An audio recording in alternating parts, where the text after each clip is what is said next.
ನಮಸ್ತೆ ಕರುನಾಡು. ನೀವು ನೋಡ್ತಾ ಇದ್ದೀರಾ ನಿಮ್ಮ ನೆಚ್ಚಿನ ಯೂಟ್ಯೂಬ್ ಚಾನಲ್ ವಿ ಶ್ರೀವಾಹಿನಿ. ನಾನು ನಿಮ್ಮ ವಿದ್ಯಶ್ರೀ. ಎಲ್ಲರೂ ಹೇಗಿದ್ದೀರಾ? ಎಲ್ಲರೂ ಚೆನ್ನಾಗಿದ್ದೀರಾ ಅಂತ ಅಂದ್ಕೊಳ್ತಾ ಇವತ್ತು ನಿಮ್ಮೊಂದಿಗೆ ಶೇರ್ ಮಾಡ್ತಾ ಇದ್ದೀನಿ ಯೂನಿಕ್ ಆಗಿ ಮಾಡ್ಕೊಳ್ಳೋ ಅಂಥ ಎಗ್ ಕೀಮಾ ರೆಸಿಪಿ. ಏನು ಎಗ್ ಕೀಮಾನಾ? ನಾವು ಚಿಕನ್ ಕೀಮಾ, ಮಟನ್ ಕೀಮಾ ಕೇಳಿದ್ದೀವಿ. ಇದ್ಯಾವುದಪ್ಪ ಹೊಸದು ಎಗ್ ಕೀಮಾ ರೆಸಿಪಿ ಅಂತ ಅಂದ್ಕೊಳ್ತಾ ಇದ್ದೀರಾ? ಸರ್ಪ್ರೈಸ್! ಇದು ಎಗ್ ಕೀಮಾ ರೆಸಿಪಿನೇ. ಹಾಗಾದರೆ ಬನ್ನಿ ಇದಕ್ಕೆ ಏನೇನು ಇಂಗ್ರೀಡಿಯೆಂಟ್ಸ್ ಬೇಕು ಅಂತ ನೋಡ್ಕೊಳ್ಳೋಣ. ನಾನು ಎಲ್ಲ ಒಂದು ಪ್ಲೇಟ್ಗೆ ಅರೇಂಜ್ ಮಾಡಿ ಇಟ್ಕೊಂಡಿದ್ದೀನಿ. ಇಲ್ಲಿ ನಾನು ತಗೊಂಡಿರೋದು ಅರ್ಧ ಕಟ್ ಕೊತ್ತಂಬರಿ ಸೊಪ್ಪು, ಒಂದು ಭಾಗ ತೆಂಗಿನಕಾಯಿ ತುರಿ, ಫ್ರೆಶ್ ತೆಂಗಿನಕಾಯಿ ತುರಿ, ಒಂದು ಟೊಮ್ಯಾಟೊ, 2 ಪೀಸ್ ಚಕ್ಕೆ, ಲವಂಗ 2, ಬೆಳ್ಳುಳ್ಳಿ 1, ಶುಂಠಿ 1 ಇಂಚು, ಧನಿಯಾ ಪುಡಿ 1 ಟೀ ಸ್ಪೂನು, ಈರುಳ್ಳಿ 2 ದೊಡ್ಡದು ಹುರಿದಿಟ್ಕೊಂಡಿರೋದು, 5 ಮೆಣಸಿನ್ಕಾಯಿ ಹುರಿದಿಟ್ಕೊಂಡಿರೋದು, ಮತ್ತು 2 ಬೇಯಿಸಿರೋ ಮೊಟ್ಟೆ, 2 ಬೇಯಿಸಿರೋ ಆಲೂಗಡ್ಡೆ, ಅರ್ಧ ಕಪ್ ಹುರ್ಗಡ್ಲೆ ತಗೊಂಡಿದ್ದೀನಿ. ಅದನ್ನು ಚಿಕ್ಕ ಜಾರ್ಗೆ ಹಾಕ್ಕೊಂಡು ಫೈನ್ ಪೌಡ್ರ್ ಮಾಡಿ ಇಟ್ಕೊಳ್ಳೋಣ.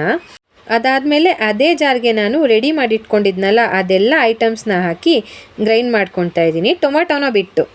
ಯಾವಾಗಲೂ ಒಂದೇ ಥರ ಮಾಡಿ ಬೇಜಾರಾಗಿದ್ದರೆ ಏನಾದರೂ ಡಿಫ್ರೆಂಟಾಗಿ ಮಾಡ್ಕೋಬೇಕು. ಅದು ಮುದ್ದೆ, ಅನ್ನ, ಸಾಂಬಾರು, ಚಪಾತಿ, ಪೂರಿ, ಇಡ್ಲಿ, ದೋಸೆ ಯಾವುದಕ್ಕಾದರೂ ಹೊಂದ್ಕೊಬೇಕು ಅಂತಿದ್ರೆ ಖಂಡಿತವಾಗ್ಲೂ ಈ ರೆಸಿಪಿನ ಟ್ರೈ ಮಾಡಿ ಒಂದ್ಸಲ. ಇವಾಗ ಮಿಕ್ಸಿ ಮಾಡ್ಕೊಂಡಿರೋ ಮಸಾಲ 2 ಸ್ಪೂನ್ಸ್ನ ಸಪ್ರೇಟಾಗಿ ಒಂದು ಬೌಲ್ಗೆ ಹಾಕ್ಕೊಳ್ಳೋಣ. ಅದ್ರ ಜೊತೆ ನಾನು ಬೇಯಿಸಿಟ್ಕೊಂಡಿರೋ 2 ಮೊಟ್ಟೆ ಬೇಯಿಸಿಟ್ಕೊಂಡಿದ್ನಲ್ಲ ಆ 2 ಮೊಟ್ಟೆ ಮತ್ತು 2 ಆಲೂಗಡ್ಡೆ ಈ ಥರ ತುರಿದು ಹಾಕ್ಕೊಳ್ತಾ ಇದ್ದೀನಿ. ನಂತರ ಸ್ವಲ್ಪ ಇದಕ್ಕೆ ಉಪ್ಪು ಮತ್ತು ಹಸಿ ಮೊಟ್ಟೆ ಒಡೆದಾಕೋಣ. ಆಮೇಲೆ ಈ ಕಡಲೆ ಹಿಟ್ಟು ನಾನು ಪೌಡ್ರ್ ಮಾಡಿ ಇಟ್ಕೊಂಡಿದ್ದೆ ಅಲ್ವಾ, ಹುರ್ಗಡ್ಲೆ ಹಿಟ್ಟು, ಅದನ್ನು 3ರಿಂದ 4 ಸ್ಪೂನ್ ಹಾಕ್ಕೊಳ್ತಾ ಇದ್ದೀನಿ. ಮೊಟ್ಟೆ ಏನಕ್ಕಪ್ಪ ಅಂತಂದರೆ ಬೈಂಡಿಂಗಿಗೋಸ್ಕರ ಹಾಕ್ಕೊಳ್ಬೇಕು. ಮೊಟ್ಟೆ ಹಾಕ್ಕೊಂಡ್ರೆ ಅದು ಬೈಂಡಿಂಗ್ ಉಂಡೆ ಕಟ್ಟೋದಕ್ಕೆ ಚೆನ್ನಾಗಿ ಬರುತ್ತೆ. ಅದಾದಮೇಲೆ ಮೊಟ್ಟೆ ಒಡೆದಾಕೊಂಡ್ಮೇಲೆ ಚೆನ್ನಾಗಿ ಮಿಕ್ಸ್ ಮಾಡಿಕೊಂಡು ಈ ಥರ ಉಂಡೆ ಕಟ್ಕೊಳ್ಳೋಣ ಒಂದೊಂದಾಗಿ. ನೋಡಿ ಇಷ್ಟೇ, ಉಂಡೆ ಚೆನ್ನಾಗಿ ಬರುತ್ತೆ. ನೆಕ್ಸ್ಟ್ ಇನ್ನು ಈ ಜಾರಲ್ಲಿ ಮಸಾಲೆ ಮಿಕ್ಕಿತ್ತಲ್ವಾ, ಅದಕ್ಕೆ ಟೊಮ್ಯಾಟೋನ ಕಟ್ ಮಾಡಿ ಹಾಕ್ಕೊಂಡು ಗ್ರೈಂಡ್ ಮಾಡ್ಕೊಂಬಿಡೋಣ. ನಂತರ ಸ್ಟವ್ ಮೇಲೆ ಒಂದು ಪ್ಯಾನ್ ಇಟ್ಟು ಈ ಸಾಂಬಾರಿಗೆ ಒಗ್ಗರಣೆ ಹಾಕ್ಕೊಳ್ಳೋಣ. ಇದಕ್ಕೆ 3 ಸ್ಪೂನ್ ಎಣ್ಣೆ ಮತ್ತು ಸ್ವಲ್ಪ ಸಾಸಿವೆ ಹಾಕ್ಕೊಳ್ಳೋಣ.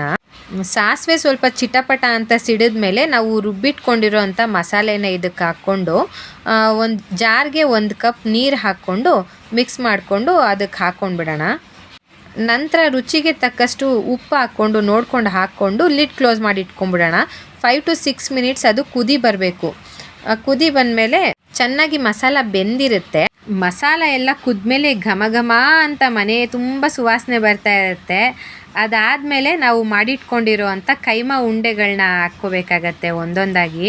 ನಿಧಾನಕ್ಕೆ ನೋಡಿ ಹಾಕ್ಕೊಳ್ಳಿ, ಫಾಸ್ಟಾಗಿ ಹಾಕ್ಕೊಳಕ್ಕೆ ಹೋಗಬೇಡಿ, ಆವಾಗ ಒಡ್ಕೊಳ್ಳೋ ಚಾನ್ಸಸ್ ಇರುತ್ತೆ ಕೈಮಾ ಉಂಡೆಗಳು. ಎಲ್ಲ ಉಂಡೆಗಳನ್ನೂ ಹಾಕಿ 5 to 6 ಮಿನಿಟ್ಸು ನಾವು ಲೋ ಫ್ಲೇಮಲ್ಲೇ ಇಟ್ಟು ಲಿಡ್ ಕ್ಲೋಸ್ ಮಾಡಿಟ್ಟು ಬೇಯಿಸ್ಕೋಬೇಕಾಗತ್ತೆ. ಅದು ಹಾಕಿದ್ಮೇಲೆ ಸೌಟು ಅಥವಾ ಏನಾದರೂ ಹಾಕಿ ಅಲ್ಲಾಡಿಸ್ಬಾರ್ದು, ಯಾಕೆಂದರೆ ಒಡ್ಕೊಳ್ಳೋ ಚಾನ್ಸಸ್ ಇರುತ್ತೆ. ಈಗ ಲಿಡ್ ಕ್ಲೋಸ್ ಮಾಡಿಬಿಟ್ಬಿಡೋಣ.